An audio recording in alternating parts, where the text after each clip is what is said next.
दर्शकों नमस्कार। दर्शकों, इस चैनल में आपका फिर से स्वागत है। इस चैनल के माध्यम से हम आपको देश की ऐसी शख्सियतों से मुलाकातें करवाते रहते हैं जिन्होंने किसी विशेष क्षेत्र में विशेष काम किया हो। आज हम आपकी मुलाकात करवा रहे हैं श्री रामकिशोर जी तिवारी, राष्ट्रीय अध्यक्ष गर्भस्थ शिशु संरक्षण समिति भारत। जैसा कि नाम से जानकारी मिलती है, गर्भस्थ शिशु संरक्षण समिति, इस विषय पर हम बात करेंगे तिवारी जी से। श्री रामकिशोर जी तिवारी जी, आपका स्वागत है हमारे इस चैनल में। श्रोताओं, मैं हूं आपके साथ ओम जोशी और आइए हम इनसे चर्चा करते हैं इनके विषय के बारे में। तिवारी जी, आज आप पूरे देश का भ्रमण करते करते बाड़मेर पधारे हैं, राजस्थान की इस मरुभूमि में, सीमांत जिले बाड़मेर में, जहां पर कहा जाता है कि महिलाओं की शिशु दर बहुत ही कम है और ये भी कहा जाता है कि यहाँ महिला शिक्षा में बहुत पिछड़ी है। हालांकि वर्तमान स्थिति कहीं इससे अलग है, लेकिन आपकी क्या सोच है इस क्षेत्र विशेष के बारे में? आपने बिल्कुल ठीक फरमाया। एक समय था जबकि यहाँ पर बेटियों को जन्म लेने के बाद में भी मार दिया जाता था। और मैंने एक जगह पर पढ़ा है कि बाड़मेर का एक गांव ऐसा है कि उस गांव के अंदर 40 वर्ष के पश्चात पहली बार कोई बारात का आगमन हुआ जी। तो इस प्रकार की कुरीतियों से, शिक्षा की कमी के कारण ये ज़िला जो है हमेशा जूझता रहा है। और कुछ सीमांत क्षेत्र होने की वजह से यहाँ पर जो विकास होना चाहिए था उतना तेज़ गति से संभव नहीं हो पाया। हालांकि फ़िलहाल वर्तमान में जो शिक्षा नीति है उसके कारण यहाँ पर काफ़ी कुछ बदलाव देखने को मिला है जी। और काफ़ी लंबे अरसे के बाद आज जब मैं यहाँ बाड़मेर में आया तो मुझे ऐसा लगा कि ये बाड़मेर भी उस पिछड़े ज़िलों की गिनती में अब संभवतः नहीं रहा। ये बहुत ही अच्छा संकेत है कि बाड़मेर जिला अब पिछड़ों की गिनती में नहीं रहा। तिवारी जी, गर्भस्थ शिशु संरक्षण समिति, तो ये समिति किस स्तर से कार्य करती है और किस तरह से लोगों के बीच में जाकर काम करती है? देखिए, हमारे उत्तरी भारत के बहुत ही विलक्षण संत हुए स्वामी राम सुखदास जी महाराज जी, शायद आपने उनका नाम बिल्कुल, राम सुखदास जी का नाम तो किसने नहीं सुना है जी। बहुत ही वंदनीय महर्षि हुए जी जी। उनके मन में आज से वर्षों पहले, 50 वर्ष पहले भी उनके मन में इस बात की पीड़ा थी कि जिस प्रकार से गर्भ के जीव को जन्म लेने से रोका जी, ये बहुत ही बड़ा भारी महापाप तो है, लेकिन इस महापाप के साथ साथ में आने वाले समय में इस यदि पाप को नहीं रोका गया तो समस्या इतना विकराल रूप धारण कर लेगी कि उसके कारण समाज की व राष्ट्र की बहुत बड़ी भारी दुर्दशा होगी। इस वेदना के कारण वे अपने प्रवचन में, प्रत्येक प्रवचन में, पूरे राष्ट्र में उनका भ्रमण रहता था। वो पूरे राष्ट्र में भ्रमण करते समय अपने प्रवचन में इस बात का उल्लेख किया। तब आम गृहस्थ को तो क्या, उनके साथी संत महात्माओं को भी इस बात का बड़ा अटपटापन लगता था कि महाराज जी धर्म की बात करें, ज्ञान की बात करें, सत्संग की बात करें, लेकिन ये कौन सा विषय लेकर बालिकाओं की क्या बात कर रहे हैं? हाँ जी, हाँ जी। लेकिन उनकी दिव्य दृष्टि थी, बिल्कुल। उनको पता था कि आने वाले समय में इस महापाप के कारण क्या कुछ होने वाला है जी। तो जब वे आखिरी अपने जीवन के समय में गीता भवन ऋषिवेश के अंदर उन्होंने संकल्प ले लिया कि अब मैं अपना शरीर जब तक रहेगा मैं गंगा के किनारे गीता भवन में रहूँगा, तो उनके मन में एक भाव बना कि ये शरीर तो नाशवान है, ये जाना ही जाना है। तो जाने से पहले ये जो मेरा चिंतन है ये साकार रूप ले, जन जागरण हो और समाज के लोग इस महापाप से बचे, इसके लिए एक कोई ऐसी संस्था बने जो निरंतर इसके लिए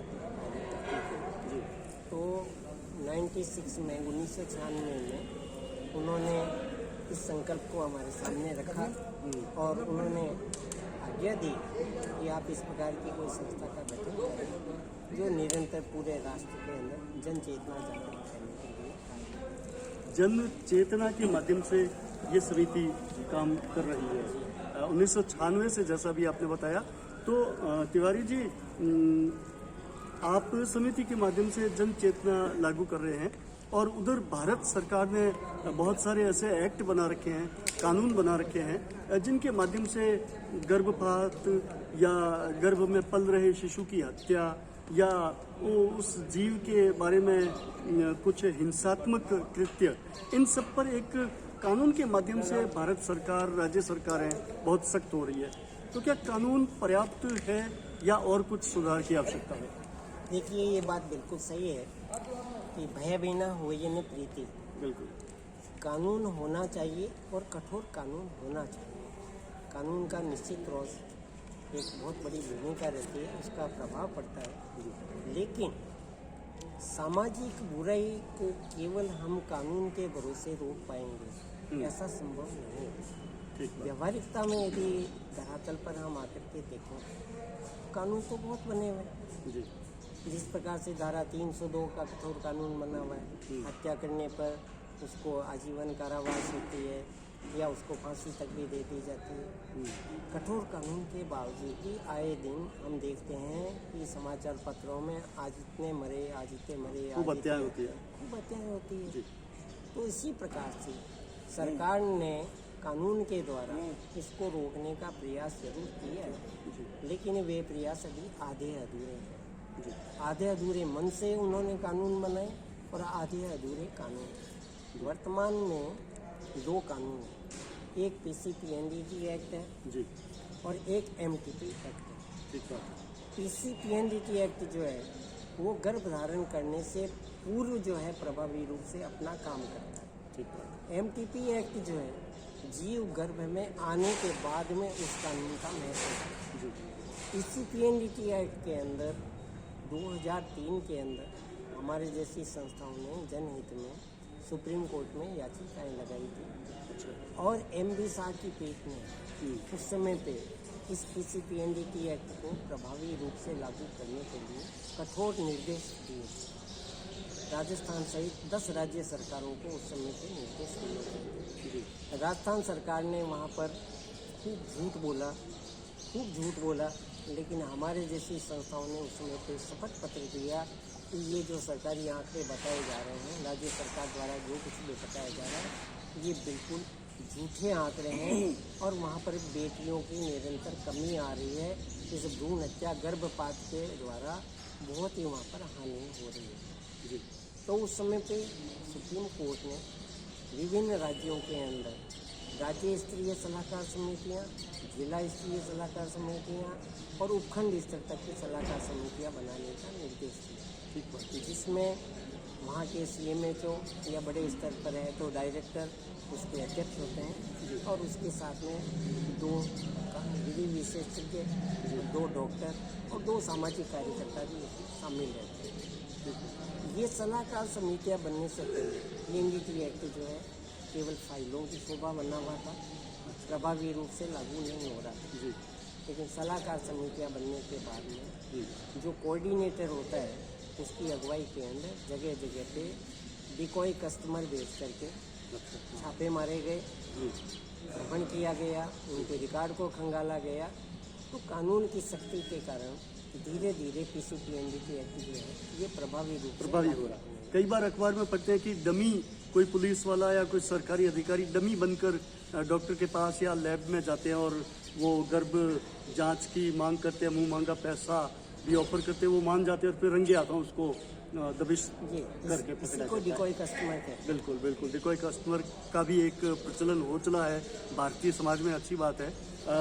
तिवारी जी, राजस्थान सरकार के द्वारा तो श्रीमान जी बहुत अच्छा काम पीसीपीएनडीटी एक्ट पर हुआ है और आज सोनोग्राफी मशीन के ऊपर सेक्स डिटरमिनेशन का कार्य जो है लगभग बंद हो चुका है। बिल्कुल कोख में बेटा है या बेटी है ये नहीं बताया जाता है। अपवाद स्वरूप 2-5% आज भी 2 चोरों के बीच का समझौता है। करने वाला और कराने वाला दोनों राजी है। छुप करके जब दोनों राजी हो हाँ, तो तो कोई छुप कैसे करके पकड़ सकता इस है? पाप कर्म को आज भी चलाया जा रहा है। खास तौर से ये जो हाईवे के ऊपर जो है चलती हुई एम्बुलेंस में, चलती हुई गाड़ी के अंदर पोर्टेबल मशीन के द्वारा जो है इस प्रकार का पाप जो है आज भी हो रहा है। लेकिन फिर भी PNDT एक्ट के ऊपर काफ़ी प्रभावी है। तो वो जो चोरी छिपे अब भी थोड़ा बहुत कह सकते हैं 1% या 2% अपराध हो रहा है, उसको रोकने के लिए और उसमें जागरूकता लाने के लिए आप लोग काम कर रहे हैं। साहब, इसके साथ साथ के अंदर जब आपने कानून की बात की है तो मैं एक बात निवेदन करना चाहूँगा आपके चैनल के माध्यम से भारत की जनता का ध्यान आकर्षित करना चाहूँगा कि दूसरा जो कानून है MTP act, termination of medical pregnancy, हाँ। ये 1974 में बना था। तब तक पहले तक तो ये बिल्कुल अच्छा कानून था कि यदि कोई मेडिकल आधार हो कि अंदर बच्चा जो है उसका विकास नहीं हो रहा है, गर्भ शिशु विकलांग है, अपंग है या और कोई मेंटल उस डिसऑर्डर है तो कुछ या विशेष कारण जननी जो है उसके जीवन उसके को खतरा है, जीवन के खतरा। तो MTP एक्ट उसको इजाज़त देता था कि वो एबॉर्शन गर्भपात करवा सकता। लेकिन 94 के अंदर जी जो संसद के अंदर संशोधन हुआ उसने केवल MTP एक्ट के कारण जो PNDT एक्ट प्रभावी रूप से लागू हो रहा है उसकी भी इसने भ्रूण हत्या कर दी। अच्छा। MTP एक्ट के अंदर एक संशोधन करके इस बात को जोड़ दिया गया है अनवांटेड चाइल्ड।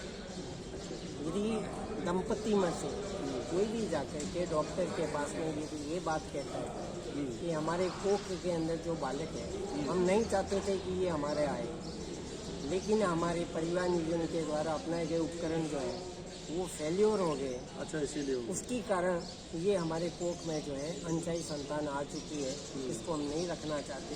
केवल एक प्रेस्क्राइब फॉर्म के ऊपर मात्र दंपति के द्वारा दस्तखत करने पर डॉक्टर के हाथ के अंदर जीव हत्या करने का लाइसेंस सरकार ने थमा दिया है।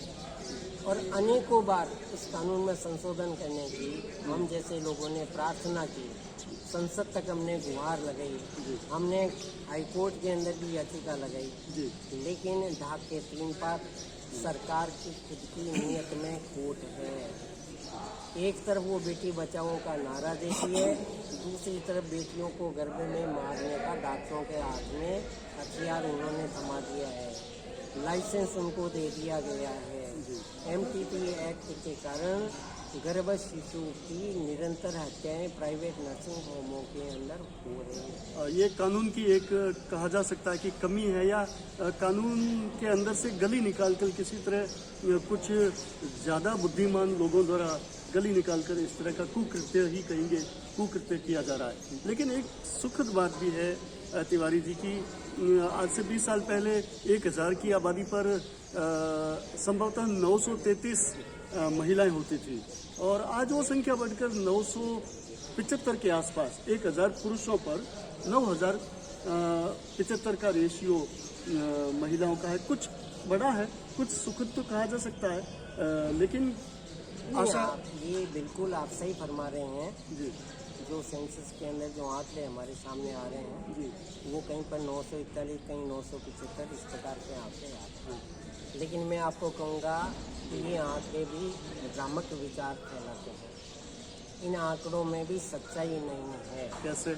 इसका कारण मैं आपको निवेदन करना चाहूँगा कि ये जो आंकड़े हैं इसके अंदर हमारे उन बूढ़ी माताओं की आयु, जिनकी आयु आज 80 साल है, 70 साल है, 90 साल है, वो भी इन आंकड़ों के अंदर शामिल है।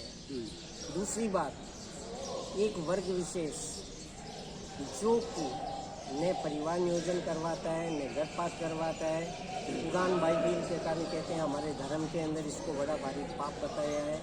इसलिए उनकी जनसंख्या जिस तीव्र गति से बढ़ रही है, एक वर्ग विशेष की संख्या बढ़ रही है, वो इन आंकड़ों के अंदर शामिल है, जबकि हकीकत बिल्कुल इससे उल्टी है।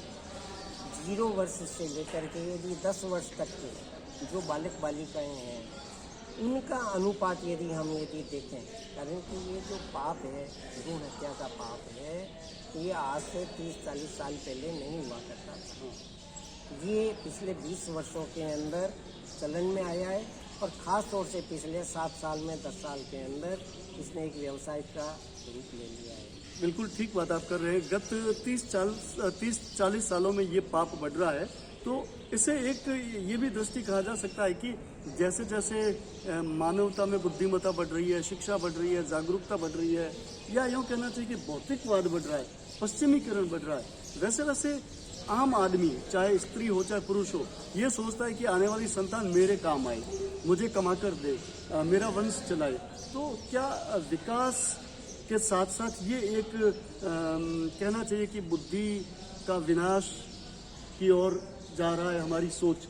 आज जहां मानव चांद पर जाने की बात करती है, जहां भारत की महिलाएं राष्ट्रपति पद तक पहुंची है, भारत की महिलाएं लोकसभा की अध्यक्ष तक पहुंची है, भारत की महिलाएं इसरो में पहुंची है, चंद्रयान का संचालन कर रही है, भारतीय महिलाएं कौन नहीं जानता कि कितनी हजारों डॉक्टर्स हैं, इंजीनियर्स हैं, कई तरह के जोखिम भरे काम भी महिलाएं करने लगी। और अब तो शायद थल सेना ने भी उसमें कमीशन प्राप्त करने की महिला अधिकारी को अनुमति दी है। तो एक तरफ हमें उगता हुआ सूरज भारत में अरुणाचल से जो सूरज उगता है, वो उगता हुआ सूरज दिखता है महिलाओं के जीवन का, महिलाओं के भविष्य का। दूसरी ओर वापस पश्चिम में देखें तो हमें ढलता हुआ सूरज दिख रहा है मानव के इस एक कहना चाहिए कि खराब सोच के कारण कि आने वाली संतान हमें कुछ कमा के दे या हमारा वंश बढ़ाए या हमारे उपयोग में नहीं है तो उसको नष्ट किया जाए, ऐसी भी सोच एक कुछ कहना चाहिए कि तथाकथित बुद्धिजीवी वर्ग में। अंत में जाते जाते संक्षिप्त में आप भारतीय महिलाओं को, जो खास तौर से कामकाजी महिलाएं, पढ़ी लिखी महिलाएं, अच्छे अच्छे ओहदों पे काम करने वाली महिलाएं, उन महिलाओं को इस विषय पर क्या संदेश देना चाहेंगे? मैं तो सभी मातृशक्ति से यही निवेदन करना चाहूँगा कि वे अपनी सोच में सुधार करें, अपनी मानसिकता में परिवर्तन करें जी। और मातृशक्ति यदि चाहेगी तो निश्चित रूप से भी ये जो पाश्चात्य संस्कृति है, उस शिक्षा है, संस्कारों का जो अभाव है, उसके कारण आज हमारे समाज में जिस प्रकार के पापाचार बढ़े हैं उनमें अवश्य ही कमी आएगी। विराम लगे। मातृशक्ति है, उसको इसके ऊपर अवश्य विचार करना चाहिए, इसके ऊपर ध्यान देना चाहिए। जी, बहुत बहुत धन्यवाद श्री रामकिशोर जी तिवारी, राष्ट्रीय अध्यक्ष गर्भस्थ शिशु संरक्षण समिति भारत, हमारे बीच में थे। और दर्शकों, इस चैनल के माध्यम से हम इसी तरह के कुछ विषयों को उठाएंगे, इसी तरह के कुछ प्रभावशाली व्यक्तित्व वाले लोगों से आपसे रूबरू कराएंगे। मैं हूं आपका दोस्त ओम जोशी। अगले किसी कड़ी के इंतजार में। नमस्कार। नमस्कार।